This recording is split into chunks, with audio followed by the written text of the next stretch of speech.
You always got me leaning forward every damn time we come on. I don't even know. Are we physically on We too? are on the air. Are we physically on too? We are on Oh, live. okay. We are live on the air. And Mr. D from Laugh Talk Giggle, the host, is going to introduce our Host. guest. How did I become And I just co-host, Lady J, always a lady, will sit here and observe and learn from Mr. D. Roll 'em! Action! You got to speak. It's radio. Right. They're looking at you on the camera. They're looking at me because they see you throwing me up under the bus yet again. I am learning. You learning? Yes. Good evening. Welcome everybody to Laugh Talk Giggle, right? Thanks for watching on WJZZ Cool TV, the coolest station in the world. Streaming live every Wednesday night, 7 p.m. on Facebook, YouTube, Twitch, Twitter Live. Please like, comment, subscribe, and tag a friend. And I gotta quit on the table. So the gentleman we have with us tonight is this gentleman over here, right? He's gonna talk about. Initially, we're supposed to do the first Black Bottom Heritage Festival, but we postponed it till next year. In the vicinity of Shane and Ferry. He also owns Recovery Park over there. No, we don't own it. I'm It's sorry. a non-profit. I'm Please sorry. don't say that. I apologize. That lady, It's a that lady that non-profit. confronted you today is going to yeah. watching the show. Yes, I knew it. oh, I knew it. I knew it. Right, President yeah, and CEO. yeah, Different. he's CEO of a non-profit called Recovery Park over in the area. Mr. Welcome. Gary Watson. Yeah. Welcome. Well, thank you for I gotta having get me. that little yay. So my question is, what is Recovery Park? So Recovery Park's a nonprofit that was started in 2008, Okay. and it was started as a program at Share House, which is a drug treatment program in the city of Detroit. And I was doing development work for them. Okay. And our mission is to create jobs for people with barriers to employment, so people coming out of prisons and drug treatment programs and with other barriers to traditional employment, could be chronic homelessness or poverty or lack of education. And the mission is really close to my heart because I'm a recovering addict. I've been in recovery since '87, and Okay. I also am a returning citizen, so I spent 3.5 years in federal prison because of my addiction. And what we do is we create jobs for people with businesses that we launch, mostly in the food space. And then we employ people and give them a wage, but then we also support them with housing support or transportation support, or somebody needed glasses the other day, so we pay for those sorts of things to make sure that they get really stable. And the more stable they get, the demand for those services decreases, and then eventually they can either move up the ladder as we grow, or they can go get other jobs. Oh, okay. Now, do you keep how are you tracking number of people successful as we've helped X number of people? Do you do that for, are you grant funded? We're grant funded, and we're also funded by borrowing, by loans that we pay back based on the revenue that we generate off our farm. Oh, okay, okay. Yeah. So we track. We don't have tons of people going through our doors because we're not a large organization yet. So we've Okay. had close to 30 people that have gone through our program since we actually launched our first business 4 years ago. Okay. And of those 30 people, only one of them, well, that one person is back with us now, so he came out of retirement. But all of the people, for the most part, have stayed clean and have Awesome. definitely stayed out of prison and out of Okay. the penal system. So we do follow up for a 3-year time frame. Okay. Probably our biggest success story is a guy by the name of Tony. So Tony came to us after spending 35 years in prison. He went in when he was a teenager, and he went down for a violent crime. And when he came out, he literally had never seen a phone or a computer or anything. And within 3 years, he is married. He's got a house. He's making $100,000 a year as a welder living in Atlanta. Awesome. So I mean, we're successful at what we do on a very small scale. That's awesome. That is awesome. So then you said you start businesses. Yes. Example of the businesses that you start. So our first business was Recovery Park Farms. So we grow produce for the restaurant industry. We Oh, have okay. 1 acre of indoor growing on our site off Shane and Ferry. We grow specialty greens predominantly for Southern style restaurants at this point. So mustards and collards and well, come on by. We'll give you some. I will, cause I love collard Rudy greens. should have brought you some today. I love greens, but collards and kale, love. Well, we have kale Like too. kale? I mix them. You do? Yep, I mix I've collards never. and kale. I've You don't like kale? No. Is that? No, I've never I bet you've had it on a salad before. and didn't know it. I didn't know it. It's very yeah. dark green. It's a little bitter. Yep. And And Yeah, oh, I and know that that. if you go to Olive Garden, it's in that zuppa Toscani soup. It's like an Italian soup. I It's don't, potato. I'll never Oh. get this. I just get the salad. Oh, yeah. Okay, we'll forget about that. so So, that's what we that's the first business that we launched. that's the very first one you started, where Right. Tony was assisting with. Yes. Okay. And prior to COVID, we were in 35 restaurants, Oh, okay. and we had a distributor out of Eastern Market, Delbane Produce, that was ready to get us into a more major market. Okay.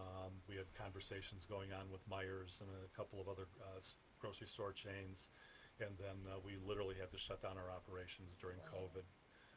COVID really changed the nature of how we buy food, and it really hasn't come back yet, but we decided to relaunch in the spring of this year, Okay.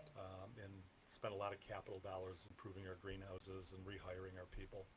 So that's the first business that we launched. The next business that we're in the process of starting back up is Recovery Park Foods. So Recovery Park Foods actually does what we call value-added production. So they take what we grow and we make product out of it. So we're in the process of acquiring a local catering company Okay.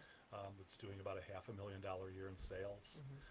We feel that there's probably a $2 million a year sales that we could be doing with the company. And they basically cater to graduations and birthdays and funerals and weddings and those sorts of things. And we should have that sealed up by the 1st of October. Congratulations. That's awesome. Now, with the catering, I always think, because I'm in the gerontology area, and a lot of our seniors don't get like fresh vegetables and fruits in their home delivered meals. So I'm always, and a lot of them are now going into being vegan. So they're always asking, do you have a company that's doing vegan, or do you have a company that's doing? We don't have that. Don't go vegan. And, yeah, but at least get the vegetables. and the Lobster's fruits. good for you. A lot of them, because of either high blood pressure or Yeah. diabetes, if they have certain diets, cholesterol smart, so they're trying to well, I want to try vegan or something. So, and we have no one that's offering like vegan options or anything. So this catering company right now specializes in Polish and Italian food. Oh, are they in Hamtramck? No, they're based in Dearborn. Oh, okay. We plan on building out an 8,000 square foot commercial kitchen in our neighborhood, in a building that we currently own. What you just said, the Shane Ferry The Shane area? Ferry area, Okay, yeah. okay. So we own a building, and we're converting it into a rental space that should be open by this time next year for 16,000 square feet, so people can come and have parties there or dances there Oh, or nice. those sorts of things. But then we're putting a commercial kitchen in the basement, and that commercial kitchen will employ about 12 people, and we're going to expand our menu. So we're going to get into some other things. We're going to get into prepackaged salads, Okay. and then we'll expand our growing operations too. That's awesome. Yeah. So now, where's you said you have one area that you farm out of? Yeah, so the nonprofit owns 347 lots in the city of Detroit, all off Shane and Ferry, which is like Shane and 94. Yeah, I know that. And most of it's contiguous property, so we have 8 greenhouses Okay. that we grow in soil, in right off of Kirby and Shane. I know the area. Yeah. That's over there where the old fruit market area. Yeah, so we own Okay. we own the old fruit Oh, market. you own it? Yeah. Oh, okay. So we're getting bids now to restore the property and Okay. turn it into a music, art, and food venue. Oh, that's gonna be nice. And we're collaborating with it just escaped my name. We're connecting with Experience Faiths, Yeah, which Experience is Faiths, which is Andre Butler's church. They just bought not St. Albertus, St. Stanislaus Church in our neighborhood, right on Meldrum. So he's got 110,000 people following him online. Wow. And then we're also connected with the Raven Lounge, which is on Shane. So the Raven Lounge is the oldest continuously operating blues club in the country. Really? Yeah, and they do live shows on weekends. Oh, they're still open. Oh, they're still open. Oh. Yeah, Tommy Stevens owns it. I don't know. Yep. No, that one I don't know. I don't know what a Raven Lounge is. Oh, you have to go. I will, It's because I'm really cool. nosy. It's interesting because I lived over that area when I first moved to Detroit. Okay. So I kind of know it, but I haven't been over there in so long, I don't remember a lot of stuff. But I'd never heard of the Raven Lounge. So, you know, when I leave, I'm going to be calling people like, have you heard of? Yeah. But one of the things, so to your question about vegan, one of the things that there's a lack of, particularly in urban areas, is access to pre-made fresh vegetables at a reasonable price. Right. So, you know, you can go to like Louis and you can buy a salad, but it's like $14. And I mean, most people aren't going to pay that for a salad because you can buy And $14 will buy you a week's worth of salad fixings, right? Right. And it's not even a good lettuce. It's that iceberg lettuce, which is like paper. You might as well just eat a piece of paper. There's no nutritional value. My mother loved iceberg lettuce. Really? She'd use iceberg lettuce as chip dip for 2 cups of ranch dressing. She was 94. She didn't have good taste buds. That's not bad though. I mean, made it to 94. Yep. So maybe we should develop some of those habits. So now, you do felon-friendly employment. Are you working with other agencies? So we work with a lot of different agencies in the city. None in particular, like exclusively. Okay. We work with Michigan Alliance. Is that what it is? To do expungement fairs. Okay. We work with Southwest Solutions on housing opportunities. Okay. But I do have to say this. So the word felon, when you say felon friendly, so I'm trying to change the dialogue around how people. Okay. I had a piano taken out of my basement because nobody wanted it and it was starting to dry rot. So these 3 guys showed up in what call 800 junk. And they're talking. I asked them how they got the jobs, and 2 of them says, "Well, we're ex-felons, and we just came out of prison, and they're the only people who hire us." I said, "Please don't say that." And they said, "Why?" I said, "Well, when I went to prison because I committed a felony. The day I got released, I became Gary, tax-paying citizen. I'm not an ex-anything. I'm not an ex-felon. So I'm trying to change the dialogue about how people see us." Oh, okay. So now, what is it that you want them to say? Because there's always going to be some type of title attached to it. It is what it is in our community. So like when we worked in, remember when we used to call our clients, whether participants or something, we had to change the term. Yeah. We could because they didn't like the term, but it always is a term attached to it. So and I agree with the stigma that's attached to it, but then we have to come up with a new dialogue and a new term that is more receptive and less stagnation to it. It's not doing it. So what I tell people is, it's nobody's business if you've been in prison or not, first of all. Okay, if you're ever confronted with it. So I talk very freely about having been in prison, but I also talk about the successes that I've had since I came out in 1991, and I focus on that. So I tell people that they can be anything they want to be. They can achieve anything they want as long as they set some goals and align themselves with people who can help achieve those goals. And then don't listen to the noise, which are all the people, don't do this, don't do that. And I said, if people continue to call you a name, just tell them, my name is Gary. It's not, there is nothing, and try and get rid of the stigma that way. I don't think we need a label attached to it. Well, I agree with that, but the stigma comes in employment because it's on the application. Have you committed a felony? That's where I'm looking at. I'm not taking that in I general. thought they got rid of that. No, it depends on what company that you're coming from. It's still on some things because I see a lot of stuff that comes through us, and they're always asking, where can we help individuals get jobs from?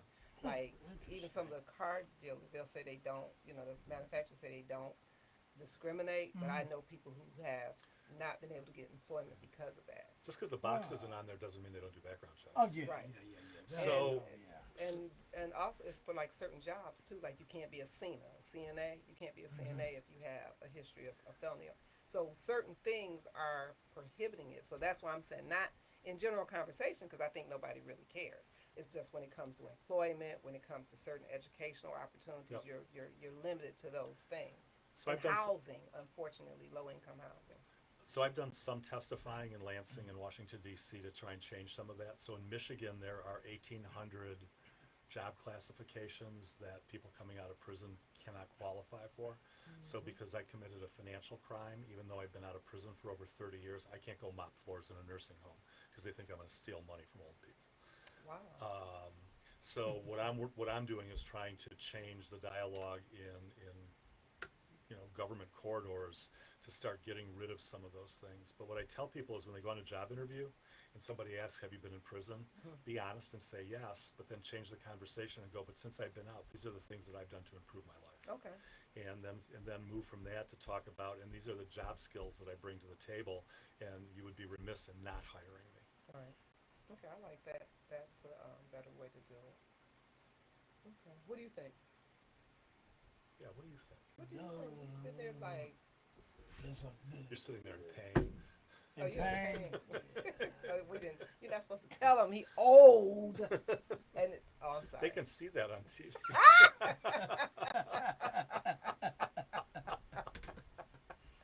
Never mind them. Okay. Never No, mind. because I see a lot of, I get stuff that's sent to me all the time. They're asking, where can we find opportunities for this? And there's a lot of companies that do hire and they don't ask questions or they look after so many years. But another thing that a lot of, and it's a surprising number, a lot of our seniors who are looking for housing, that's one of the issues they come up against because it's supposed to be after 10 years, it doesn't matter. But a lot of these housing places, when it's low income, they won't. Recently just experienced that where they would not let my person in. So that's because MISHTA's doing the funding, the Michigan Housing Authority. Yep. And MISHTA has a guideline that says if you've been in prison, you cannot go into our housing complexes. Why the government hasn't changed that, I don't know. But I mean, people are working on trying to get that changed because, I mean, I'm paying taxes. I should be able to get, any service that the government offers I agree. without any discrimination. There are companies that do. I mean, you just got to find them, right? But from the housing standpoint, like Southwest Solutions has some dedicated housing just for people coming out of prisons. As far as jobs go, there isn't a major employer in southeastern Michigan that isn't felon friendly, as you put it. Right. So the auto companies, DTE, Consumer Power, Blue Cross, they're all hiring people coming out of prisons. As a matter of fact, in the prison system, they have something called vocational villages. So they've got 2 of them. And a vocational village is basically a 400,000 square foot factory outside the prison wall that when people have a year or year and a half left before their release, they can go outside the wall for 9 hours like they're going to a job, and they can get training in specific skills that employers want. So, for example, DTE right now is looking for tree trimmers. Yeah. And the tree trimmers start at $18.50 an hour, and then after 6 weeks they go to like $26 an hour. They're training people in the vocational villages to be tree trimmers, so the day they come out of jail or prison, they have a job. That's awesome. Yeah. And statistically, so the faster somebody gets a job, the lower the recidivism rate. So within the first 3 months, if somebody coming out of prison gets a job, they're probably not going back to prison. 3 to 6 months, there's a 30% chance they're going to go back to prison. 6 to 9 months, there's a 70% chance, and if they haven't had a job in a year, they're probably going back to prison. Yeah, So it behooves us as a society to get people back into the workforce as fast as possible. I agree. I definitely agree with that. Stone face. How you gonna be a social worker and just sit there and be like, So Rudy provides our social service Do you? platform. So he takes care of things like the housing and the transportation Aw. and those sorts of things. let me see. I wish I'd known that because my Job's client fine, really not to be- needed somewhere to go. We had a rough time finding Well, him housing. that We got it, but it was where did he ended up at? Across the pond. Is that what it's called? Across the pond, something like that. It's actually not bad. It's nice. So I think it's nice. so that's something that the company itself is looking into to being able to provide for individuals like that. Hopefully within the next year. When you say being able, are you talking about having a dedicated individual that's what they're doing consistently? Housing. Housing. We have, Or we you're have going to build housing and we're going to rehab houses. rehab or Yeah. rehab So housing. we have 6 houses that we own Okay. as part of our property portfolio. Okay. And No. 2020, 10. 2024 is our goal to start rehabbing those houses. So Okay. right now it's all about cash flow. Mhm. So getting the catering company up and running to give us positive cash flow is really important.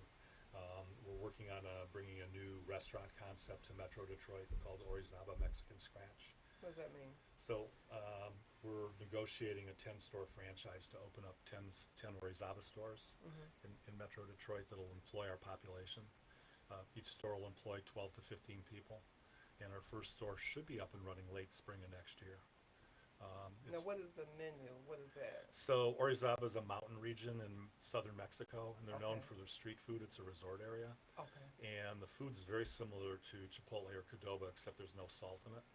Really? And everything is made from scratch every day, so there's no freezers, there's no packaged goods, unlike Qdoba and Chipotle. So price point's about the same. It's fast casual dining, so you can get in, get a meal for your entire family and walk out. And Mexican food is the fastest growing segment of the fast casual marketplace nationwide. So we want to get that up and running, and then we want to get the venue space developed too. So those are the three things that are taking all of our focus right now. Oh, okay. And then the housing development will follow behind that. Okay. So But- now, is it going to be housing where you're like renting a house, or is it like a room and board? Some of it's going to be room and board. Some of Okay. it's going to be where we're renting apartments. Some of it's going to be where we're renting a house. Okay. Eventually, we're working with a couple of developers that actually want to build housing that's in the $125,000 to $175,000 range. So it's more affordable for somebody making $50,000 to $60,000 a year. Okay. And because we're right across the freeway from Midtown, where the same house would be $1 million, they can get a good quality house very close to downtown and all the action, and not have to leave the city. Oh, okay. Yeah. I think those tiny houses would be nice. I don't know why I love them. You don't like those tiny No. houses? I like them. They're like, they make sense for No. somebody just out of college or just, your first job. You maybe didn't go Oh, to those ones college. off the lodge are really cute. Aren't they? Yeah. Thank you. No. Yes, they are. Those No, are, they- they require organization and a person who's not very materialistic, because you can't have a whole bunch of stuff and put in these places. You have to be very minimalist. Rudy would need two of them, one for him and one for the dog. Oh, for Blue. No, because I like to go get away from myself. You can't do that in one of them things. Oh, no, you can't. You can't. So we're looking at building around our greenhouse. We're looking at building 25 to 30 of them starting next year. And they're going to be an Airbnb concept. So people can come and they can immerse themselves in local food, farm to table. So they can come and spend a week or 2 weeks and go to cooking demonstrations, learn about urban farming, learn about value-added production, food distribution, work with our guys as volunteers if they want. And we think that that's going to be a huge opportunity. Detroit has always been on the leading edge of local food, farm to table.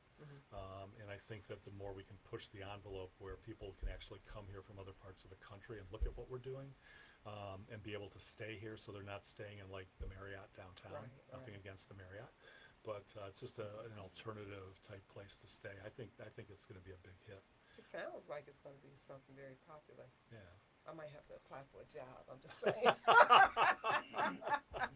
We'll be looking for the Airbnb manager. You think what you do is hard? Imagine renting out 25 or 30 tiny homes on a weekly basis. I can handle that because I don't have to go in them.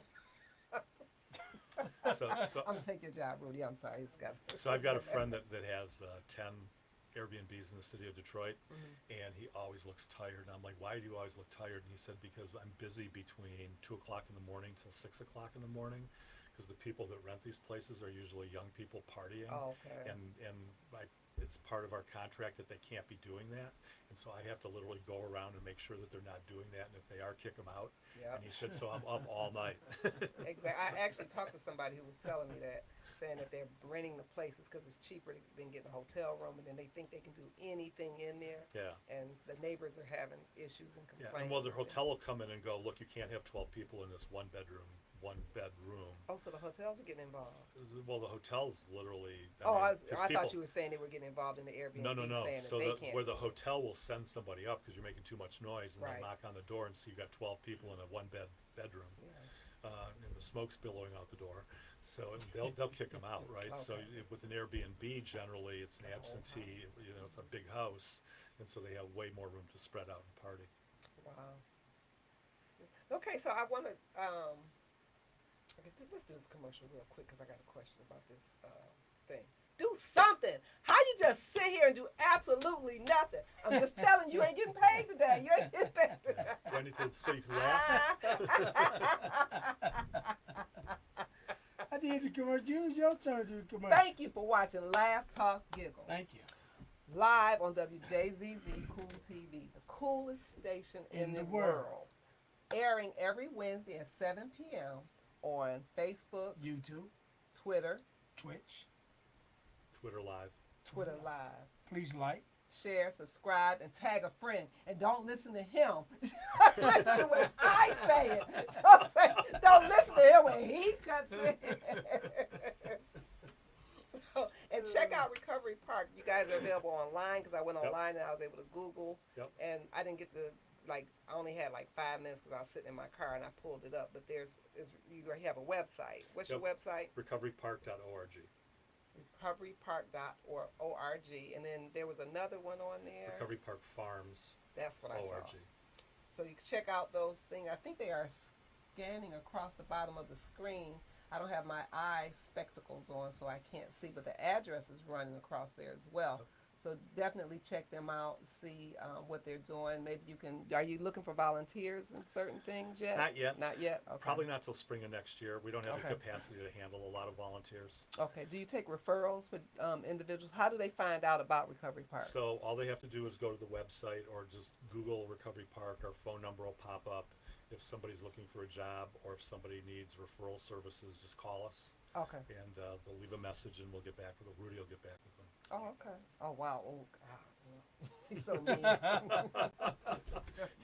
He'll put on his happy face. Oh, you can put on your happy face when you Yeah. talk to him. So tell me about the Black Bottom. How did that come about and it Black moved? Bottom Heritage Festival. So Black Bottom Heritage Festival started. We did a community event last year, Okay. just as the season was ending, but we were getting ready to announce that we were opening back up. And about 50 people showed up from the neighborhood, Okay. and we had barbecue and whatever, and Rudy was the DJ. So people thought that it would be interesting if we had more options than just Rudy as the DJ. So, if we had some live options, so we reached out to the Raven Lounge, we reached out to Pastor Andre at the church, and a couple of other WJZZ, Roger, and some other people, and we formed a committee, and we were going to do a Black Bottom Heritage Festival this year, Okay. but we just didn't have enough time to package it all together. I mean, the bureaucracy in the city of just getting a permit to run an event is like months long. So the idea is to not only introduce people to the heritage of Black Bottom, going all the way back to the Native Americans and the French, because Black Bottom was named for the color of the soil, and then migrating it up through the Black migration from the south, and then the Poles and the Germans migrating into the neighborhood, and then how the neighborhoods changed over time, but then introducing art and music into that conversation. So it's just not a history lesson. Okay. So the history is being taught through local art, and it's also being taught through music.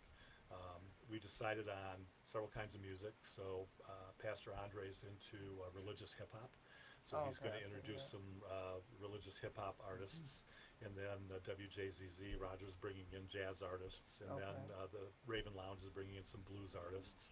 So we want to make sure that we have maybe 8 or 10 shows. Our first one is going to be August 18th of next year. Now, is it a weekend thing or a one day? Our first one's going to be a one day. It's going to be from That's noon a till lot 8 in on a one day. Saturday. Ooh. We're going to have a couple stages set up. Okay. We're going to have a prayer booth. We're going to have an expungement booth. We're going to have local artists selling their wares. We're going to have some food trucks. We're going to be highlighting our local produce. It's just a way for us to start branding the neighborhood as the neighborhood's coming back. Yeah. And that there's actually activity going on in the neighborhood. There's people that are interested in, seeing Detroit be successful. And, this area is like the next progression out of downtown and midtown that should develop. Okay. So we're really excited about it. So do you get to DJ again? No, not this time. Okay. DJ, Well, yes. For that, Yes, you yes. can- For in between sets. Okay. So there's, you said 3 stages or? there's going to be 2 stages, and we're going to alternate between both stages. And people, the artists are going to have half-hour segments. Okay. So they're not going to be long segments because we want to highlight as many artists as we can. And then we're going to do 15 minutes in between each session so people have time to get off stage and get on stage. Okay. And we're going to Yeah. have Rudy DJing in the so we have background. to turn that down. Oh, okay. And we also need somebody to take care of all the mics and amps and equipment, and that's his job. You're like a roadie. And set up the stage and take down the You stage. gonna be and- tired. You think you're tired No, now? no. Look, he think he tired now. He really gonna be tired. And put up the canopy over the stage and take it down. You're gonna need a whole staff to work with you. You're gonna have to get you a staff to work Make sure with that all the artists have cold water and ice. Oh yeah, you're gonna need a staff. Oh, You're gonna have to, cause you gotta have a staff to do everything, and then you're running 2 stages simultaneously. We'll hire somebody for you. No. Yeah, you can't do it by yourself. No. Don't try. I've already got some companies lined up that's gonna come. Oh, you put gonna the have a stage company up. come in? That's right. Put the stage up. But what about? Put the speakers up. The microphones up. You got pockets? You got Right, money, that money in sounds them like pockets? a lot of money. And then you gotta have them, rotate things out. Make sure your artists have somewhere. You gotta have your booths or little, what do you call them, trailers for the Yeah, artists. that's to why we change wanted a in. year to prepare. Yeah, it's a lot involved. But we're excited to be hosting it. We're excited that WJZZ is the partner of it. That's gonna be cool. Yeah. So that means we'll be promoting it every week here, every single week. We'll be like August 18th, August 18th, August 18th, August 18th. You're going to do the commercial. We're going to do a 30-second, hi, my name's Rudy. I'm here to tell you about the Black Bottom Heritage Festival. Oh, that's gonna be awesome. So you're doing a PSA commercial? Yeah, so every half hour you'll be on TV all day, every day. I have no idea who this Rudy character is. His name is Mr. D. He said, "I'm Mr. D." Mr. D. Mr. D. Come on. We laugh, talk, giggle on Cool JCC. Cool TV. His DJ name is Rudy Jams Best. Is that what it is? Yes, it is. Rudy Yes, Jams it is. Jams is in parentheses. That's awesome. Does she know how you got to start in DJ? No, I must hear. So Rudy has been talking about being a DJ and 'Cause I started used buying some equipment. And so one of the fellowships I belonged to was having a dance, and I suggested that Rudy should be the DJ for the event, and they hired him. Oh wow. And they wanted something to put on the flyer, and so they're always talking about jams, so I just put Rudy and then quotes Jams Best, and that's how he became a DJ, and that's how he got stuck with the name. And now he's doing like 2 to 3 events per week. Wow. So he's got Make a money. side job. Make money. That's awesome. And he does a good job. He can play everything from country and western to polkas to hip hop to rap. Look at you. He's even been playing South American Latin music for me. Oh, Yeah, that's nice. like Enrique Iglesias. Oh. Enrique. Enrique. Enrique. So you got food vendors coming in. So are you doing anything specific for like children, like maybe a clown or face painting stuff type, or So he's afraid of clowns, so we're not doing you a afraid clown. of clowns for real? Yeah. For real, for real. Yeah. Why you think I don't work where we used to work anymore? I was gonna say there's clowns all over there. So we're gonna have a couple of bounce houses. We're gonna have Okay. some water things like a water a dunk slide tank? and a dunk tank. Dunk Yeah. tank, dunk tank. Yeah. We'll probably do some face painting and some of those sorts of Okay. things. We're going to do a children's story section so people can come and, if they're younger kids, they can have books read to them. Okay, Yeah. that sounds pretty cool. Yeah, so I'm trying to convince And, him and that I was so to you do so you have to have an area for seniors too. You have to have something for seniors because the population is there and they're getting out now. Yeah. Where they were, kind of in, and a lot of them were isolated through COVID, so now they're like trying to get out. And the river walk is like something that a lot of them do, but that would be awesome. Y'all do like maybe the same. So I just way- had back surgery. I'm 67, and the Riverwalk, I can't handle it yet. I have So never going been so on it. going to a smaller event that has a section for seniors, that's easy to get to and has some comfortable Right, seating maybe and something stuff. for them to sit down and just maybe some information or Yeah. And I it- think the food part that you were talking about would be something that they would gravitate towards Yeah. too. And we'll in addition to food that you can buy, we're gonna have free samples too. So Oh, okay. I mean, it's not just gonna Be be. there.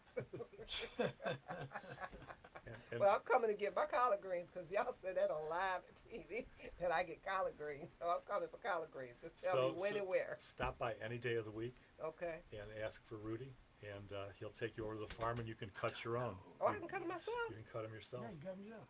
So, oh, that's really cool. Yeah, That is like awesome. really fresh. Take you over there, get you the scissors. Just cut them yourself. Is You it can't- those, like, you dome can't- you- things? No, Yeah. you can't cut them straight. Have to be snap angle cut. I know. Y'all Oh, don't you get none know, of them I'm sure cabbage they do. worms or anything. I had collard greens this year. I could not get rid of the cabbage worms. I have tried everything. I put cayenne pepper on there with the mix with the oil. The worms are on the vegetables. They're eating them little. Oh, you're them growing green- them. So Well, I was growing them. I killed them with too much cayenne pepper, so I just said forget it. you do two things: either neem oil. That was mixed in the cayenne pepper. No, just neem oil, just regular straight. Just neem regular oil. straight. Yeah. I see. I didn't do that. Or just get some palm olive dish soap Mhm. and put a little bit in a spray bottle with water, and just spray it on it. Yeah, I should have tried that. It'll kill them. We was out there every day picking them off. So, But you have to spray every time you see them. You got to keep spraying. Eventually they'll disappear. It'll take a couple of weeks, but they'll go away. I think I gave up. I felt they just won. I mean, my collard greens were gorgeous. Then I went out there one day and it was like something had just like what you call it, like a BB gun, and went. That's it. It's amazing how there's nothing there, then you put something there, and then when you look up, something else comes there because it's there. But it wasn't there when there wasn't nothing there. So you know what's going to help with those, in addition to us spraying the neem oil, the bees. You and these bees, man. Are you guys doing honey? So we're working with a company called Beehives. It's a young African American couple that's really into bees, and so they have Oh, we can have them all. two test hives right now, and hopefully within a year we're gonna have 100 hives in our footprint. Awesome. And we're planting wildflowers, a prairie of wildflowers, so the bees will have somewhere to pollinate Right, they love all my season long. information. So each hive, when they're fully up and running, it takes about 2 years, will produce 80 to 100 pounds of honey. And we're going to co-brand with Beehives in Recovery Park, a brand of honey that we'll Okay. have on the grocery shelves. And Rudy's going to learn all about, because he loves bees. You don't like Bees bees? are his friends. I Oh, man. love. Now, you know, I have a fit if I see somebody, especially swatting at a No, bee. And I got my son swatted a bee on me That's the worst thing you can do, I because they still- get mad. because it was on me, and I was just sitting there looking at it. And he's like, "Oh, there's a bee," and he swung. I said, "No, leave it alone." And then he just kept. And next thing I know, it just. It bit you. I was like, Yeah, man. yeah. And I looked at him. I just wanted to just like hit him in his throat, but you know, that would be. I mean, you've seen the people adult on bees. TV, they're naked arm, they just pushed all the bees aside to get to the honey, Yeah. right? They'll leave you alone. That's Well, what I so They don't want anything you have. So I've been traumatized by not bees, but by them stupid yellow jays. So I'm just, I'm on the tractor doing what I'm minding my own business, and my man decides he's just gonna sting me in the back of my neck for no reason. A yellow jacket. Yeah, You I'm probably like, probably I hit didn't its know. nest. Yep, you did something because they just don't attack. He apparently he didn't like the tractor. Okay, making all the noise. The noise. So you don't have to worry man. about that, because we donated it. Wow. Now the honey thing is really awesome. One of my clients, sister or somebody, she's doing her own honey, and it's like delicious. And you know, with allergies, I have like horrible allergies, and so people with allergies should use local honey, because that's what all the pollen and everything Yep. that you're allergic to is in the honey. And I want it in my yard, but I just don't think my space is big enough. So bees almost disappeared from Southeast Michigan because of all the pollution. They're just starting to come back, and a lot of people are reintroducing them. But you should get Tim and his wife on the show, I would love because that. they're really into bees. Because that's what I want. I want to put, just start my own in the backyard. I love honey, so it would like be perfect. And then I'm not afraid of bees. I've never, Oh, well, you go ahead, Miss Badshaw. I'm So not afraid so the of best way to attract bees is to go to your local where you get your flowers, and tell them that you want some pollinators, and put those in your garden. Oh, I have them. You do? I have bees all through my yard. Okay. Yeah, I have bees out there. I just don't have my. Oh, I your wanna- bees. I want to have my bees. You want to be the queen bee? Yes, I want to have. I want my bees. All of you. And I want my own honey, so I want to try it. So I think if you have a major hive in your backyard, you probably wouldn't want that. That's a lot of bees. You know, the lady that's doing it, she has it in her yard, but the thing is, she has a huge yard. Yeah. And the only thing that kind of concerned me was neighbors. because you got to be respectful. And if I have the bees, they're going to be coming and going, and everybody doesn't like bees. So what you do is you have a meeting of all your neighbors, and you tell them that you're going to do bees, and you get them all excited about bees, so you can teach them all, and give them free honey. and you give them free honey. No, but that's what I want to do. I do, but I think I need to have a bigger. My yard is not very big. Well, we want the bees because we want the honey, but we also want the bees to pollinate our all the vegetables. vegetables. Because when there's no bees there, then we have to bring in bees. So you can buy bees in a box called power bees. You just punch little holes and the bees fly out, but every month you have to replace them Yeah, because they're not going to stay. because they're not going to stay. Right. You know. That's like when I bought the So we used to do a couple years ago before COVID. We buy boxes of power bees. It's like a cardboard box that we put Why they not gonna files stay? in. No queen? Well, that's not their That's not habitat. their home. They're going to find a place so they can, They want a breed their real own. nest with 10,000 other bees and Right. a couple of queens to service. Just like when you buy the praying mantis. Like years ago, I bought praying mantis for my, for my yard. So I'm thinking I'm gonna get these praying mantis. They're gonna kill up all this little stuff. And I bought I bought 3 of the little cocoons. They hatched. I had them everywhere. And about 2 months later, I couldn't gone. find one. I was so upset. I was like, y'all cannot go to other yards. They moved on. You Right. don't have enough food for them. Right, you have to stay here. You just kind of think that you. It's a dumb moment for me. Dumb. But I mean, Well, they won't stay unless, like you say, it's got to be the environment has to be conducive for them. And obviously it wasn't because they weren't there in the first place. So I'm introducing them there, and they still left. So it wasn't. but if you have place for 'em. bees, that means you've got good pollinators. And I mean, just put more pollinators and you'll get more bees. I know, but I want It won't be honey. your bees. I mean, I want unless you want to put little name tags on all of them.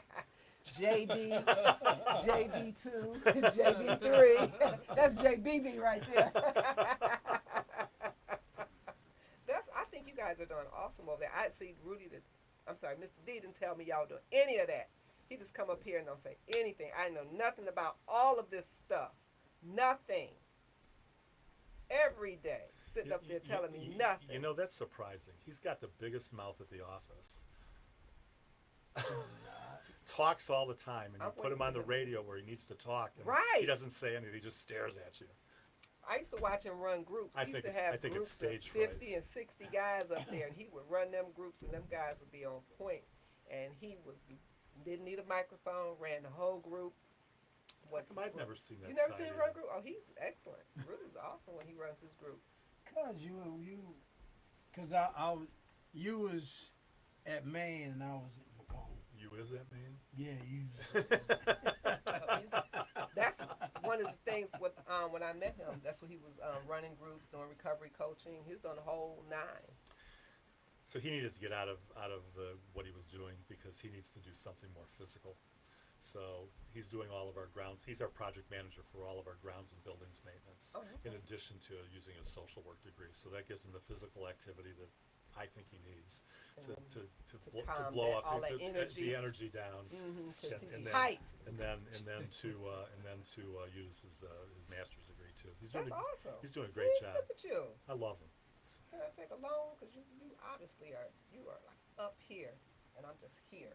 I'm trying to reach where you are. I want to, achieve things. Pull $5 grand out of that pocket and lend it to her. Oh, that's nice. Is that part of your logo there? I like that. That's our old logo, actually. Okay, that's Yeah. nice. So we have one of the best That's okay. engineers. He just pulls things up. So as we're talking, he's Oh, no, that's listening. okay.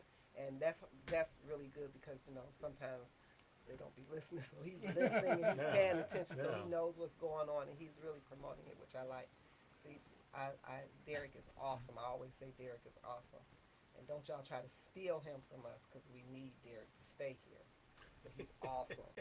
And he is. He's really good at what he does. So you mean when we launched Recovery Park Radio, Oh no, you can't take Derek unless I come. it'll be a global station for food. Oh, that would be nice. Yeah, we put them upstairs in the back there. Yeah, the nice office with, Nice the office. kitchen and the Yeah. private bathroom. Who get Yeah, an office? Yeah. You giving Derek an office? Y'all trying to take Derek? No, I'm saying Oh. that's where he's gonna have the radio. place. That's actually a really good idea. Our company has their own little radio thing that they do, and they have a channel, and they do it every Sunday.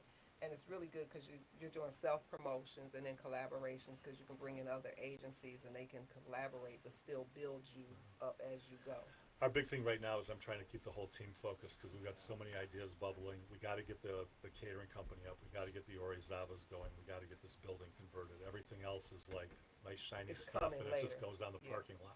Yeah, I So gotta be the patient. Orizabas, is that something somewhere else and you're buying into a franchise, or is that a creation? So Orizabas is a very small franchise based out of Las Vegas. Okay. So I went there last July. Don't ever go to Vegas in July. It was 105 Oh, yeah, I've at done 6 that. o'clock at Yeah. night. It was I've horrible. done it. It's the worst People are like, thing it's a dry heat. I'm like, it's 105. It's hot either way you look at it. Anyways, and we really like the concept, and then we went to the 4 restaurants that they have there, and I'm a kick the tires guy. So the guy that was with me is my food director, and we would go to the restaurant a half an hour before they opened, and we'd act like we were just customers. They didn't know who we were. Okay.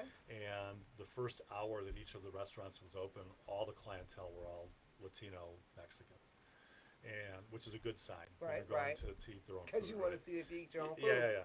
And I would sit there and I would talk to them and go, hey, I just got in Vegas the other day and I heard about this place and, this food's really good. And they would tell us it's like grandma used to make, Oh, wow. in Mexico and all that sort of stuff. So we really got enamored to the idea of doing it. And then we started talking to the franchise people because they're based out of Colorado and what their expansion plans were. So our first restaurant will be number 9 in their chain. Okay. So it's a really young franchise, but we plan on opening up 10 of them. Okay, so then is the first one going to be in the Shane Ferry area, or is that going to be No, somewhere so unfortunately, their target market for like the demographics are a little higher education, higher income, young families with 3-4 kids that are with active lifestyles. different? Okay. So they're going to probably ring the city, like Shelby Township and Rochester Hills and Northville, Novi, but we're still going to, our workforce is still going to be working out there. Okay. Eventually, we'll bring them into the city because they have Melania's Kitchen. No, Oh, I know. Melina's Yeah, Kitchen. right not there off Melania. of Mac. Wasn't Melania's Trump's ex-wife, right? Melina's. So Melina's Kitchen is a vegan concept that they're, Okay. with Mexican food. And so that caters to a more urban audience, younger audience that's always on the go. And those are very small restaurants. They're like 500-600 square feet. Okay. So they're mostly takeout. Detroit probably won't see one of those for about 3 years. The city. Well, and that's in the time that their expansion plan and Yeah. it'll be right on time, pretty much. My biggest fear with the because I do have fears is that we're going to open our first restaurant. We're not going to be able to find employees. Wow. Because people are not returning to the job market Oh, like to the service for the industry. service industry. Like the McDonald's near me is starting people at $18.50 an hour just to serve fries out the window, and they can't find people. Wow. 1850. 37,000. I'm just thinking that's what 37,000 a year. Yeah. If you go full time, Yeah. that's not bad But money. I mean, to for a flip start burger. for a starter job, right, you know, 37,000. that's good money. That's If I were 21 and in I college, sure would. I I sure was would. thinking that. Or if you were a retired senior and just want a little income, even if you just do half of that, Yeah. it's not. Yeah, bad get you out of money. the house. You get Mhm. socialized. You're doing something productive. Yeah. That's not bad money. But I got to keep my team focused. So on those 3 things, Okay. because we have a lot of ideas kicking around. He wants to get at the houses like yesterday. Oh, you want to do the wreath? He has this one. It has one. It's a 3-unit home. What is 3 units? Three different apartments. Yes. Okay. Are these all So on the it's east like side? it's like Yes. the front part, the back part, and then the upper part, right? Mhm. And my dream is to take it and turn it into transitional living. Okay. And then like the house next door, right? Turn that into the office where you can come and learn and oversee. And I'm telling Rudy that he can have that dream, but I'm teaching But him patience. But I have Oh, to. you definitely I have to have- have patience. Because you do have to have a funding stream. You want Yeah, to have we do. consistent income coming yeah, in. Yeah, well, If you you know, the instant gratification kicked in, No, mine, I want, yeah. I want it right now. But then I And grant understand the funding- sustainability. Well, and grant funding goes through cycles, right? So 10 years ago, urban agriculture was one of the big things that they were funding. And workforce development for people coming out of prisons was something they were funding. it's moving away from that. So it's going more toward empowering African Americans to start their own businesses. It's going toward neighborhood revitalization, like the Avenue of Fashion. Right. Okay, so they're doing different types of targeting for their money. So to find a foundation now that's willing to step back in time and still fund us is hard to do. So creating our own revenue streams is the only way to do it. Right, because I know you have the Skillman Foundation, you got Skillman, Mott, Kellogg's, you got all of them out there, the major ones. You got giving Herb, you dollars. got Are Kresge. they're not doing any? None of them, not really. Wow. Not really. So actually, the other route, doing your own income, is actually better in the long term, because now you're not accountable to. Because once you get those grants, they have different criteria that you have to meet, and then you're struggling every year to show that you met this criteria, because you got to put your dog and pony show on for that. And the reporting, Yeah. the paperwork. And I'm not knocking foundations. I mean, Oh, they no, really I've helped done- us in yeah. our early days. And I mean, if one stepped up to the plate today and wanted to help us, I'm not going to say no. But not being able to have to depend on them and have your own revenue stream that you can count on, that you're the master of, right? I think is really, really important. It is. It is. It's just like having your own income, which is what we teach our guys. Having your own income and paying your own bills is better than waiting for Uncle Sam to send you a check. Right. Definitely, because they're not created to live. That's survival money. I don't even know how somebody can survive on that. I mean, some of our guys tell us what they're getting on like Social Security disability, and I'm like, how do you live on $900? They're not. That's the problem. Because then and some of them are getting less than that. Was it $756 Yeah. or $583, and then you have to try to get a bridge card and Yeah. insurance. But But you're just surviving, so that makes them out trying to hit a lick here, trying to do something over there. Yeah. That's always creating that door to go back and backslide. So Yep. yeah, Yep. without a doubt. It's 7. Oh wait a minute. Let me make sure, because every time I always end the show and we still be on the air. We have Yeah. 2 minutes. Well, I do want to thank you for coming Oh, on. my I really pleasure. learned a lot. I'm just like really interested in your event next year. So if y'all need a volunteer, I love throwing events and I've run a lot. I'm trying to convince him to allow us to have just a small one. A small what? Small, like we did last year. Oh, just something With the small 50 prior people to. for the Yeah. community. We're not going to do Oh, a that this community year. event. Yeah. But we are going to be This looking. year's nearly over with, to be honest. But we are going to be looking for an MC. A MC. Hey, y'all know I like to. Can I curse? Because if I can't curse, I don't know. The only, Oh, we got the religious people. the only, Lord the only Jesus. time you can't curse is when you're introducing the hip hop religious music. Or Pastor Andre's going to get up and Right. say People be some, like, you know. Where did you get her from? But I do good, don't I? Hold my mouth. I'll be like, don't curse. You But I didn't, love you didn't her. swear once in this last 55 minutes. See? Give me some. Give me some. Give me some here. Y'all know it. I try. I don't smoke. I don't drink. I just like to say a curse word every now and then. I'm like you. I don't smoke. I don't drink. I don't do drugs. I'm Right, just, I don't do any of that. I yeah. never have. So I Yeah. like to curse. Like when everybody else be getting their little drinking stuff on, I'll be like, let me just curse and say a few words. I was telling somebody the other day, if I had to come back and I had to have a disease, I'll take Tourette's syndrome. Oh my Where I could God. just blurt out. I might already have that. I don't know. No, You if see you me did, we would have heard it sometimes. already. I have Tourette's in control. There you go. There you go. Because sometimes my mother be like, did you just... she just shake her head and walk away. Like I'm your mother sorry, never Sue. swore. Right. But my mother, she let me, honestly, she let me curse since I was like